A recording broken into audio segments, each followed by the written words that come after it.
नमस्कार दोस्तों, तो आपका फिर से स्वागत है हमारे ऑल स्टडी चैनल में।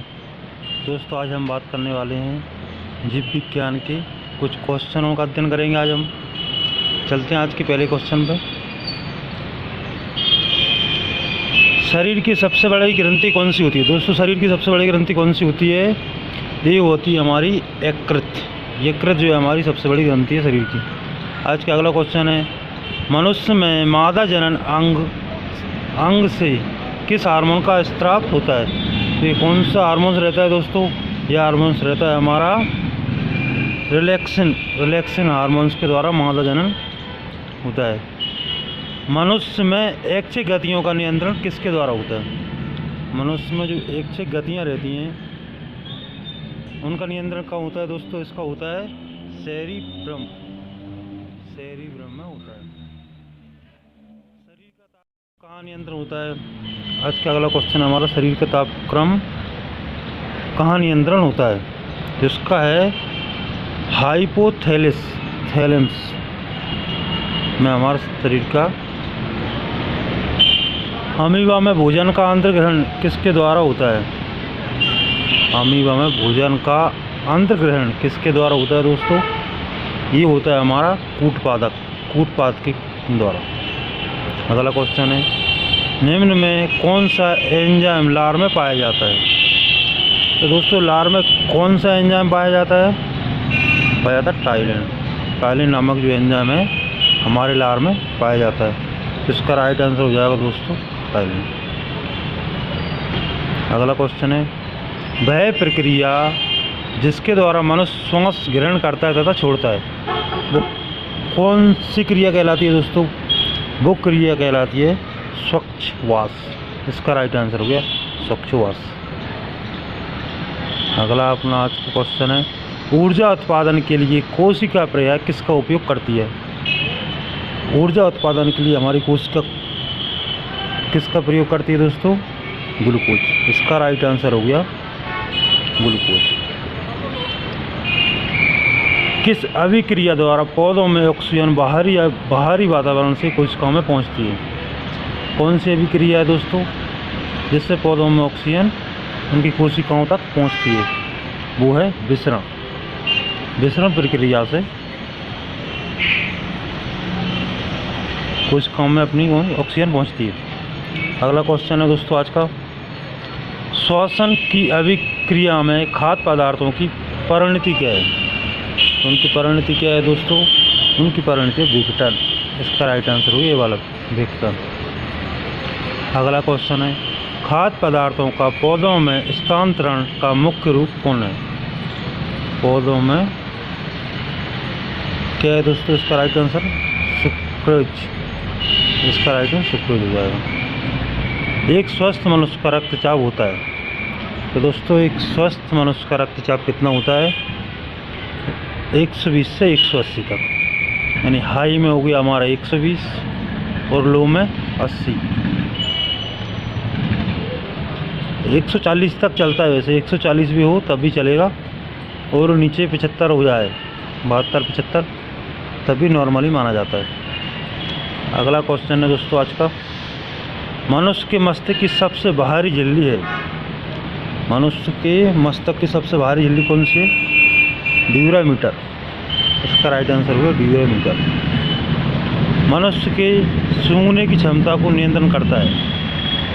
तो दोस्तों, मनुष्य के सूंघने की क्षमता को नियंत्रण कौन करता है? हमारा घृणोद्रपाली। इसका राइट आंसर होगा घृणोद्रपाली। मनुष्य में वृद्धि एवं चतुराई का केंद्र है। मनुष्य में बुद्धि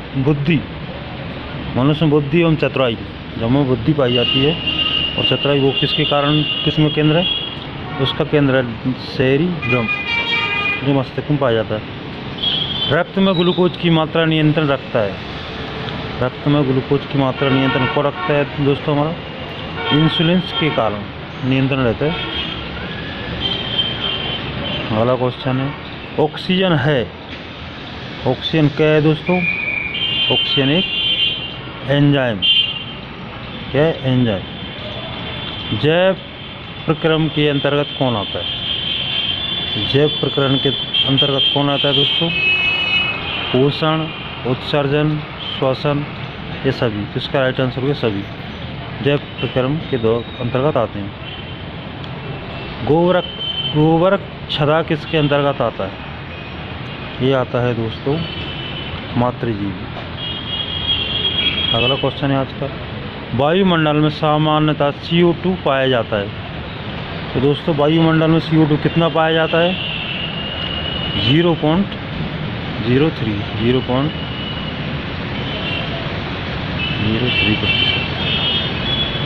वायुमंडल में मात्र हमारा 0.03% CO2 पाया जाता है। छाया में पनपने वाले पौधों को क्या कहते हैं? तो दोस्तों छाया में पनपने वाले पौधों को क्या कहते हैं? हम सियोकाइट्स कहते हैं। मनुष्य में मुख्य श्वसन अंग क्या है? मनुष्य में मुख्य श्वसन अंग दोस्तों फेफड़ा। अगला क्वेश्चन है आज का, निम्न में कौन सी बीमारी श्वसन तंत्र से संबंधित है? तो कौन सी बीमारी है दोस्तों श्वसन तंत्र से अंतर्गत आती है हमारी? इसका राइट आंसर हो गया बी और सी, टीबी और निमोनिया श्वसन तंत्र से संबंधित हैं। इसका राइट आंसर डी वाला हो जाएगा, बी और सी दोनों। उच्च रक्तचाप की अवस्था को क्या कहते हैं? उच्च रक्तचाप की अवस्था को क्या कहते हैं हम? हाइपरटेंशन कहते हैं। मछलियों में उत्सर्जी पदार्थ क्या है? तो मछलियों में उत्सर्जी पदार्थ क्या है दोस्तों? अमोनिया। इसका राइट आंसर हो गया डी वाला, अमोनिया। पौधों में आवश्यकता से अधिक जल किस प्रक्रिया द्वारा बाहर निकाले जाते हैं? तो इसका राइट आंसर हो गया हमारा वाष्पोत्सर्जन द्वारा।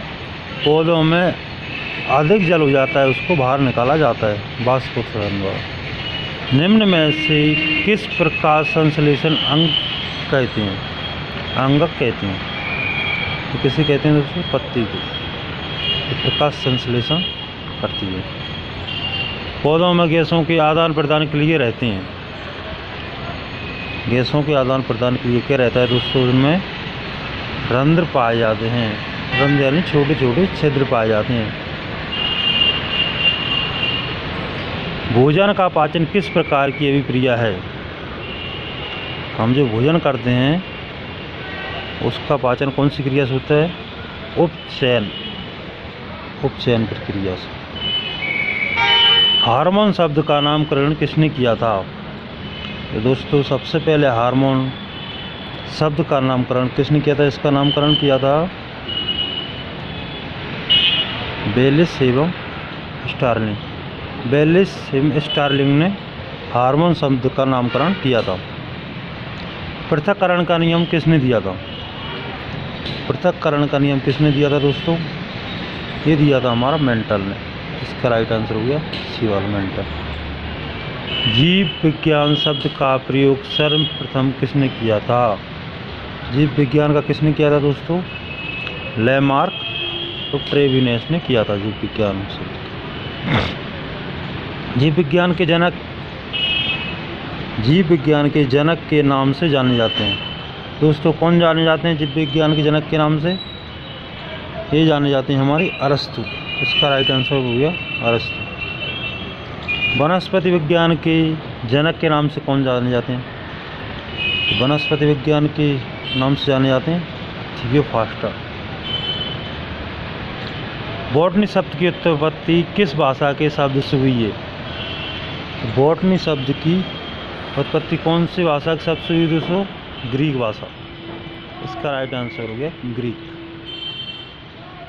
आज के लिए दोस्तों बस इतना ही। मिलते हैं कुछ अगले क्वेश्चन हम अगली वीडियो में। जब तक के लिए धन्यवाद।